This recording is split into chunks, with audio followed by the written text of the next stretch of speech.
Seorang prajurit Ukraina terekam meletakkan senjata dan meminta ampun ke arah drone pengintai Rusia.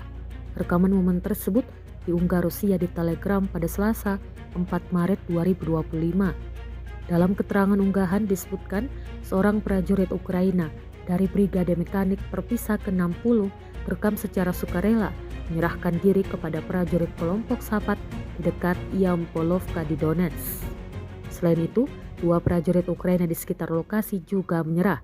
Hal itu juga disampaikan seorang perwakilan Badan Keamanan Rusia kepada media RIA Novosti.